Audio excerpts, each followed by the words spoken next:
King of cocaine کے نام سے موسوم پابلو اسکوبار نے میڈلین کارٹل کی بنیاد رکھی اور 1993 میں اس کی موت کے وقت ان کی مجموعی دولت 30 بلین تھی۔ پابلو اسکوبار کے بارے میں سب سے زیادہ کامن حقائق میں سے ایک یہ ہے اس نے ایک بار اپنی بیٹی کو گرم رکھنے کے لیے 2 ملین جلا دیے تھے جبکہ ان کا خاندان پولیس سے چھپ رہا تھا۔ یہ ایک حقیقت ہے کہ اسکوبار کے کنٹروورشل کردار کے بارے میں بہت کچھ کہتی ہے۔ وہ منشیات کا مالک تھا اور ایک خیال رکھنے والا باپ تھا۔ اس نے ایک قاتل کی نگرانی کی جس نے ہزاروں افراد کو ہلاک کیا لیکن اپنی دولت کو ضرورت مندوں کی مدد کے لیے استعمال کیا۔ اسکوبار کے پیسے جلانے کے بارے میں کہانی ان کی زندگی کی واحد حقیقت سے دور ہے جو اس کی کثیر جہتی شخصیت کو ظاہر کرتی ہے۔ کولمبیا میں غریب پیدا ہوئے لیکن اسے امیر بنانے کے لیے پرعزم اسکوبار نے اپنی دولت بنانے کے لیے بہت کوشش کی۔ چھوٹی چوری کے ساتھ شروع کرنے کے بعد اسکوبار نے منشیات کی اسمگلنگ شروع کر دی اور اس کے نتیجے میں وہ دنیا کے امیر ترین آدمیوں میں سے ایک بن گئے۔ آج میں آپ کو پابلو اسکوبار کے بارے میں کچھ حقائقات بتاؤں گا۔ فیکٹ نمبر 1، دولت کے خواب والا لڑکا۔ پابلو اسکوبار 1 دسمبر 1949 کو کولمبیا میں پیدا ہوئے اور میڈلین کے مضافاتی علاقے میں پلے بڑھے۔ اگرچہ اس کے اور اس کے کزن گوستاوو گویریا کے والدین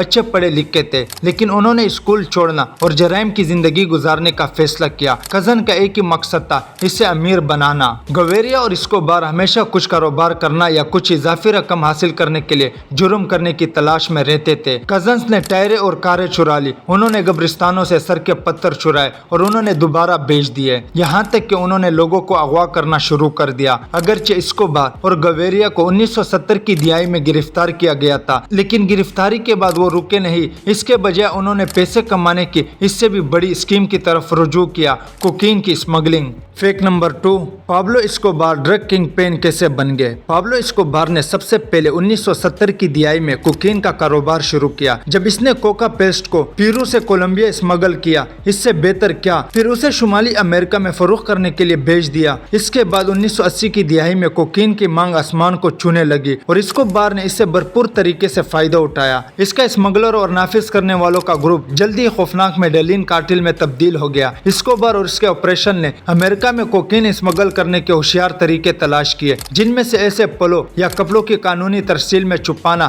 یہاں تک کہ منشیات کو کوکا پاؤڈر یا پلوں کے گودے میں ملانا جہاں سے اسے بعد میں نکالا جا سکتا ہے۔ جیسے ہی اسکوبار کی طاقت بڑھ گئی اس نے اپنے خاندان کے ساتھ زندگی کو بھی متوازن کیا۔ اس نے ماریا وکٹوریا سے شادی کی اور اس کے 2 بچے تھے لیکن جیسے ہی منشیات کا کاروبار بڑھتا گیا اسکوبار امیر سے امیر تر ہوتا گیا اور زیادہ بے رحم۔ 1980 کی دہائی میں اسکوبار کارٹل نے ایک اندازے کے مطابق $70 ملین روزانہ کمائے۔ پابلو اسکوبار کی مجموعی مالیت کے نتیجے میں اضافہ ہوا۔ وہ اپنی زندگی کے دوران 30 اور 60 بلین کے درمیان تھے۔ اس نے اپنی دولت کو ایسی چیزوں پر استعمال کیا جیسے پالتو ہپوز اور کولمبیا کے غریبوں کی مدد کرنا، اور جیسے ہی اس کی طاقت بڑھتی گئی اسکوبار نے کسی بھی قیمت پر اس کی حفاظت کی۔ یہ خیال کیا جاتا ہے کہ منشیات کا سرغنہ تقریباً 4000 لوگوں کی موت کا ذمہ دار تھا جنہوں نے اس کے راستے میں کھڑے ہونے کی ہمت کی، جن میں پولیس افسران، سرکاری اہلکار، حریف قاتل کے ارکان، صحافی اور عام شہری شامل ہیں۔ یہ کوئی تعجب کی بات نہیں کہ اس نے جلدی ہی کولمبیا اور امریکہ حکام کو ایک سنگین خطرہ